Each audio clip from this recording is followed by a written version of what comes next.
Good morning, friends. Welcome back to my channel. Today I am going to visit ancient Narayaneshwar temple. This temple is located in the village Narayanpur. The village Narayanpur is 7 km away from famous city Saswad and it is 35 km away from Pune city.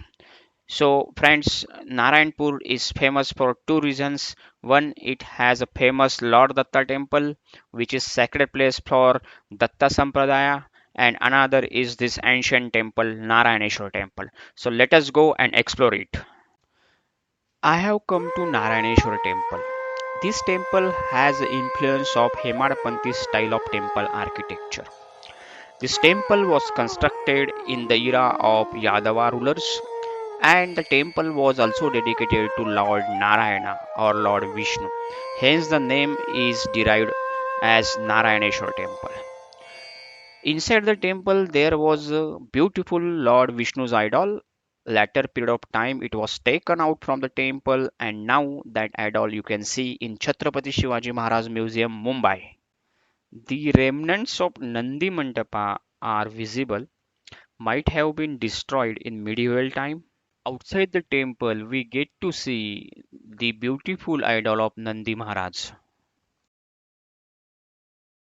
The grandeur of the temple is reflected through its main entrance. The main entrance of this temple is having five doorways or is of Panchashaka type. The outermost doorway or shaka is Val Shaka, then comes Stamba Shaka, then Flower Shaka, then Lata Shaka, and innermost is a Nar Shaka. The top of the entrance is decorated with the sculptures of celestial beings, and the forehead or Lalat Bimba of the entrance is having auspicious Lord Ganesha's idol. The bottom of the entrance is decorated with the beautiful sculptures of celestial beings along with the two Shiva Dwarpalas or Bhadras. The threshold or the Chandrashila of this temple is beautifully sculpted having two Kirti Mukhas at each side.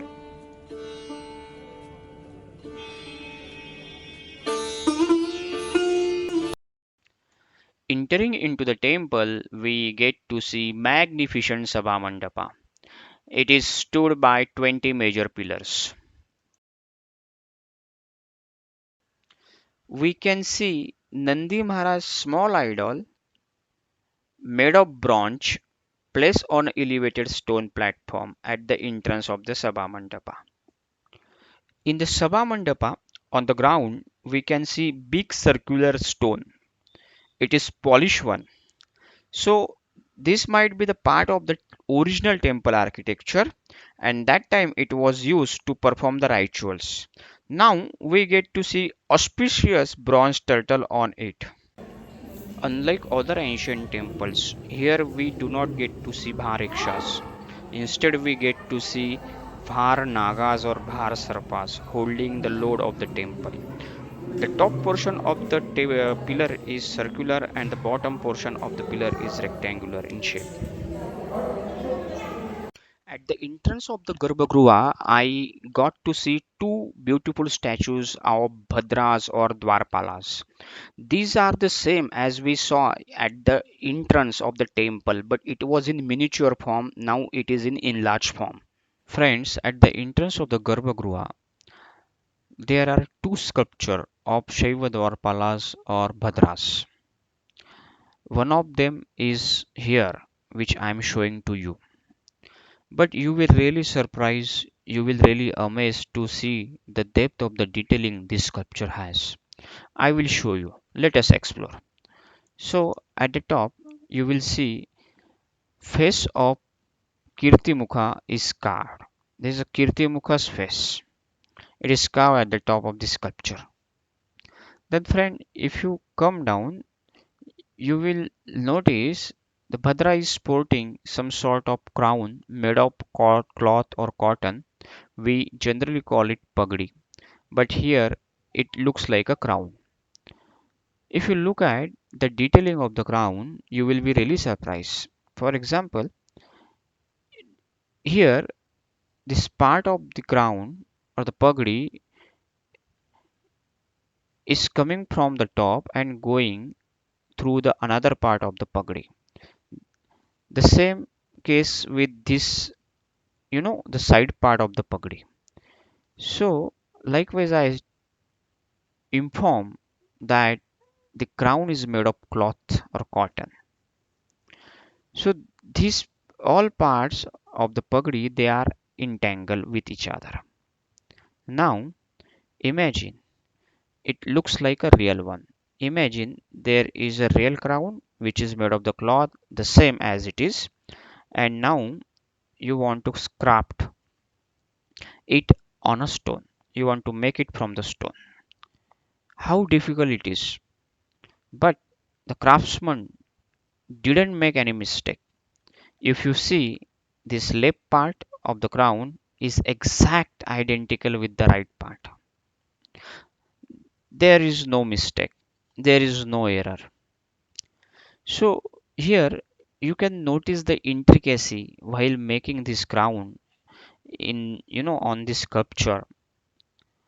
Another thing that I notice is if you look at the down, you will see the flower design. Here it is. These are the petals and this is ovary. These are the pullens. Then friends, this is a human schools band. These are the all human schools and they are tied together in order to make the band, and generally Bhadra or Shiva or Pala, they are shown portraying these human schools on their head. If you look at down, you will find this is a pearl band. You see the depth of the detailing of this pearl band is. Even you can count on the pearls of this band, you know. So this entire crown with the minute details perfectly carved on a stone in order to make it feel like a real one. Then friend, I notice that this damru is made of the stone. I mean to say it is carved on a stone. If I keep the real damru aside this damru, I will not find any difference. But that's not the only case. You notice the depth of the detailing. If you look at the rope, this is a rope and this is the main part of the rope, and these are the small ropes. They are tied in order to hold the damru to firmly. If you notice on the rope, you will find the detailing of the thread of the rope. These are the circular parts. They are the detailing of the rope. You know, I mean to say the threads of the rope, they are minutely carved on the stone in order to make it feel like a real rope.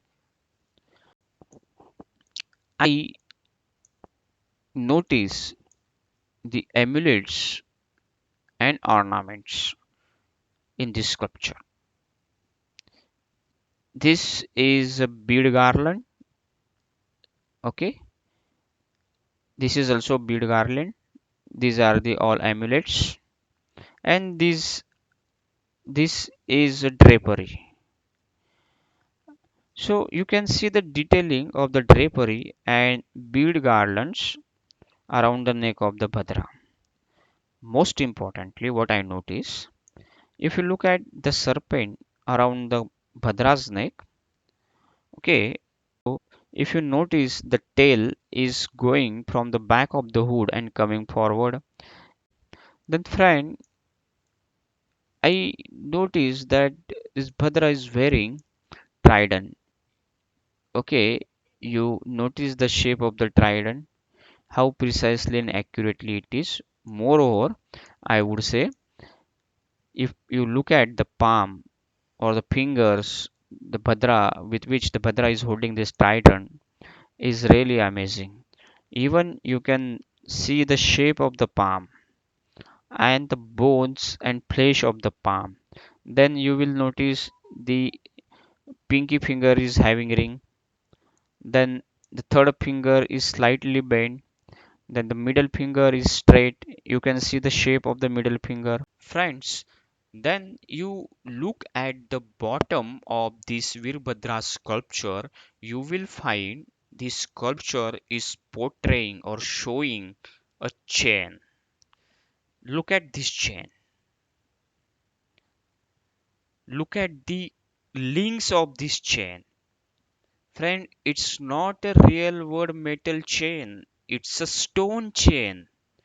Try to understand how this chain was made from a single rock, and nowhere I see the chain is made separately from the stone and then attached to the sculpture. Friend, it is made from the stone, not from the real world metal. Even if you want to manufacture or make the chain, you will have to make the links separately first, and then you will have to assemble or join those links. But here the case is how those great craftsmen, they manage to make this stone chain without making individual link and attaching to each other.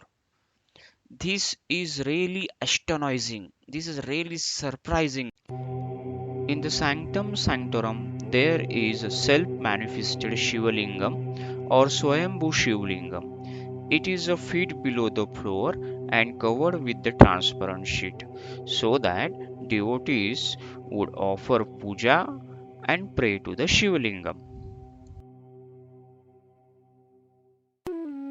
Friends, now we have explored this temple from inside.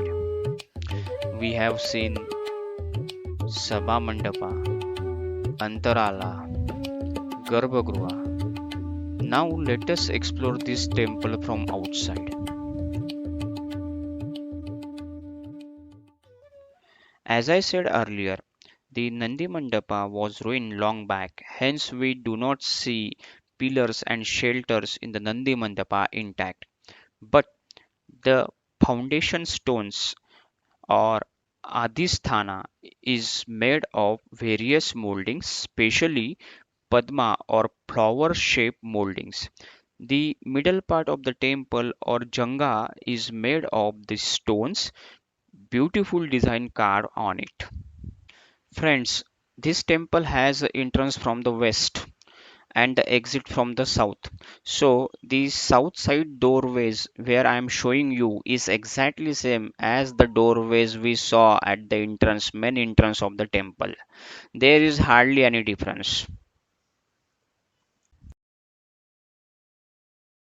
Friends, I want to mention here in medieval time the invaders they have disfigured the beautiful sculptures idols of Indian temples all across the India, and this is one of the example here. After crossing the beautiful exit doorway of the temple, we get to see magnificent exterior of the temple which is made from beautiful stone carvings.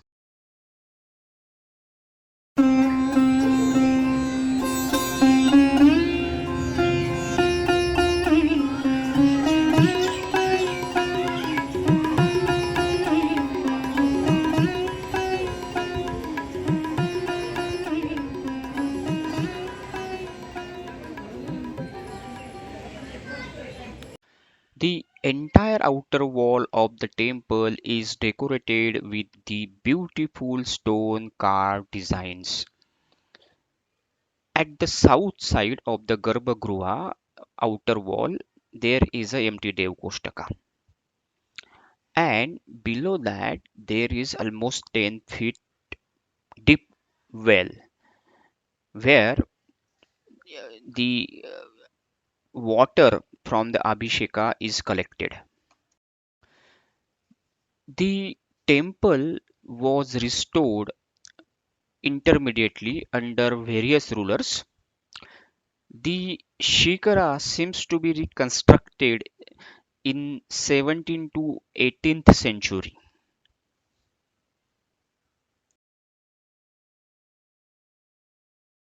The exterior or the outer part of the Garbhagriha is constructed in a lotus flower shape. The bottom of the exterior or the projecting angles or conies of the exterior, they are also in a shape of petal of the flower. Not only that, if you look at the top of the exterior is also sculpted in a lotus flower shape.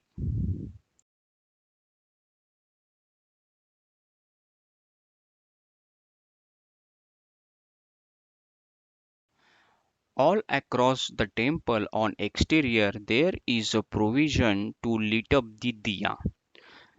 So you can see the stone carved diyas on the exterior wall of the temple wherein we can put the wick or bati and oil to lit up the lamp.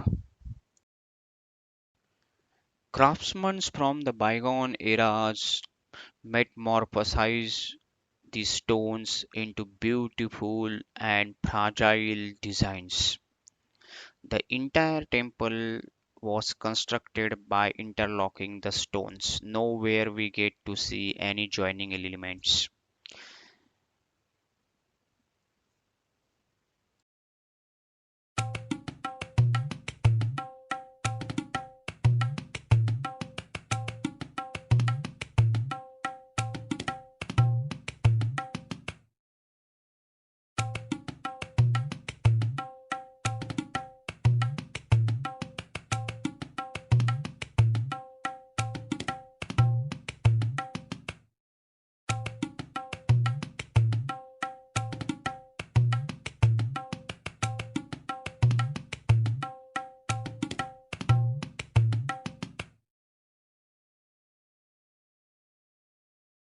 In the temple premises, we get to see a very old Deepmal.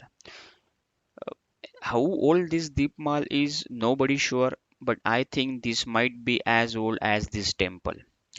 Also, friend, there are some figures inscribed on this Deepmal. Friends, this is what all about Narayaneshwar temple. If you like this video, please let me know in comment section. Please do subscribe and share my videos. Thank you.